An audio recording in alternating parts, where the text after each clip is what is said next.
All right, so now we're going to do usted and ustedes commands. This is on page 123 of the textbook if you're looking.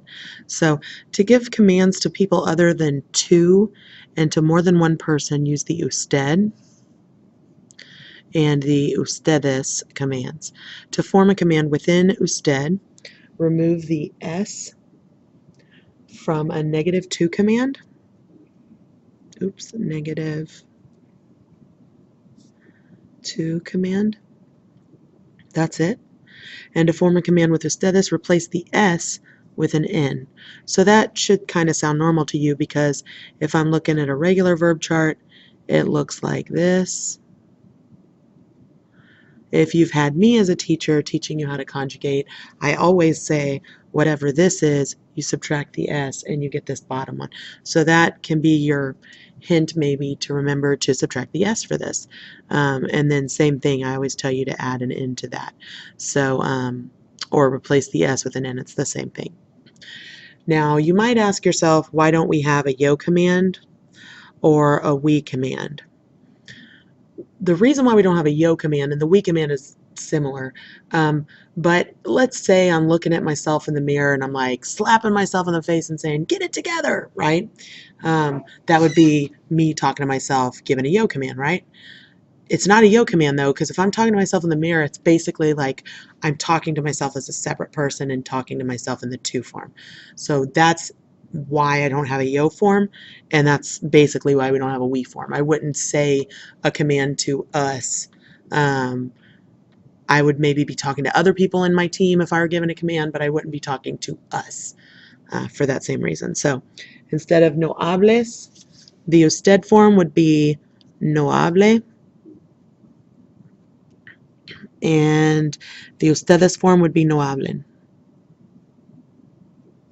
Instead of no traigas, it would be traiga,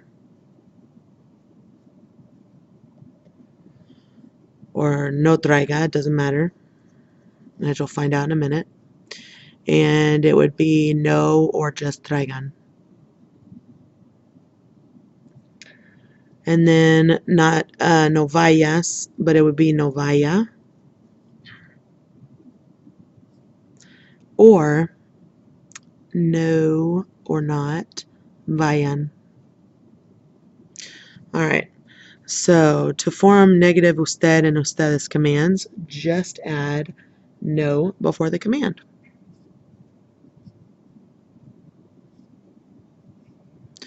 So the nice thing about the usted form and the ustedes forms is that you're not really doing a whole lot to it. As long as you understand how to do the to command, then you can do these quite easily.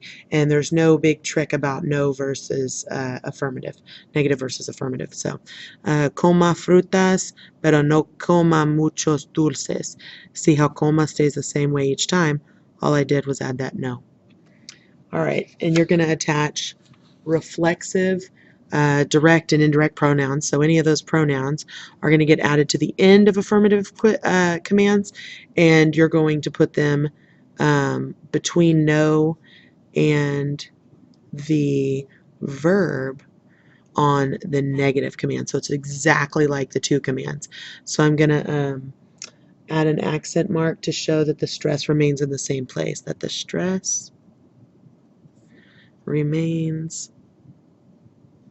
in the same place. All right. So toman esas pastillas is like take these pills, or take those pills, which is a little scary. I don't know why that's the example they gave us. And then if I wanted to say take them right now, it would say tómenlas ahora mismo. If I wanted to say don't take them, I would say no las tomen. Okay, again, I only have that accent there because I have the pronoun at the end of the word.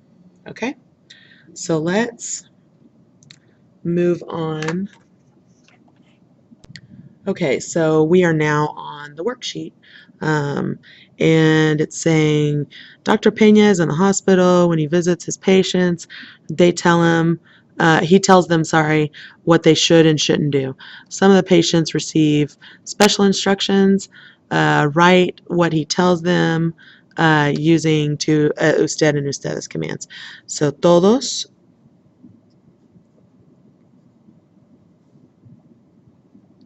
And then this would be, if I were doing the to form, it would be tomes. Does that make sense? Because the yo form would be tomo, and then I'm changing it to an es ending, so it'd be tomes. So I'm going to remove that and add an n. So tomen, and then se is going to stay the same, right? And the nice thing on these usted and ustedes commands is that if I'm doing the me, te, se, it's always going to be se, because se is in the bottom of each of these boxes. Does that make sense? So todos tomen se. And again, going to cover that up, and I see tome. And where do you hear the accent? Tome. You can hear it on the O. So tómense la temperatura.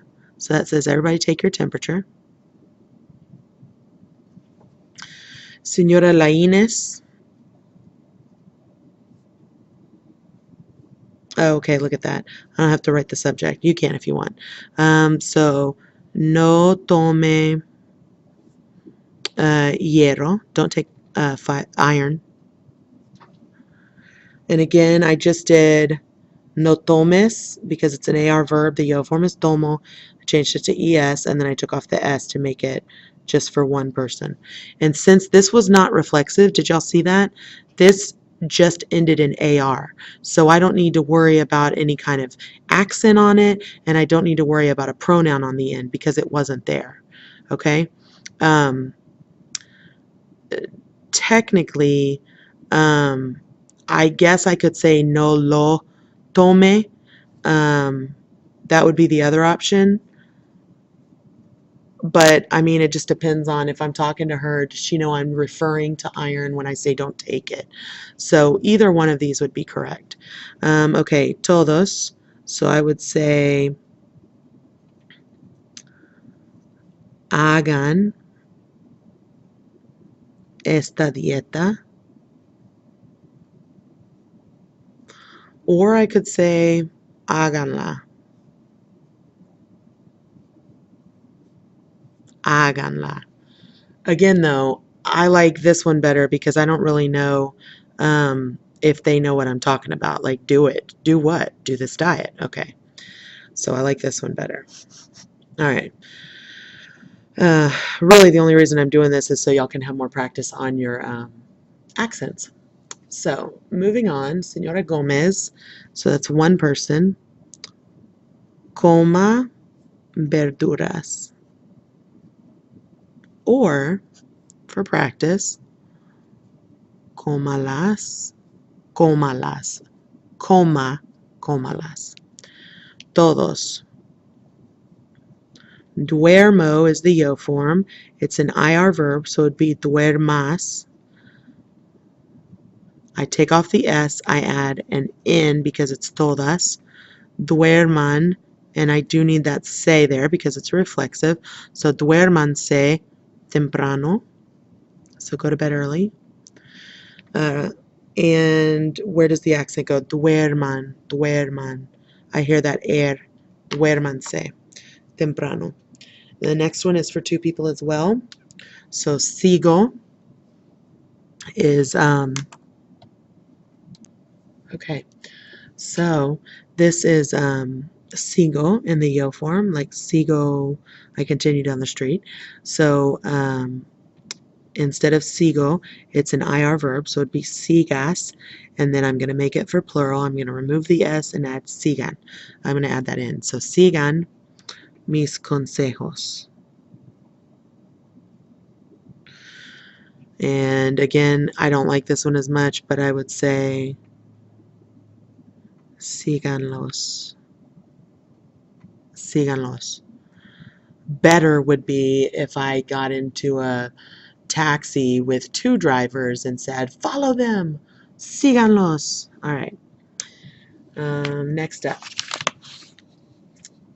Todas no saltar. So, no salten el desayuno. Or, no lo salten.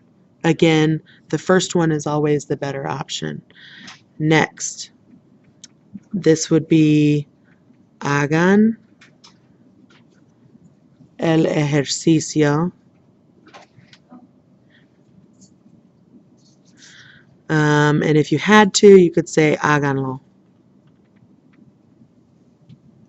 Next one is Señora Ruiz, so that's evite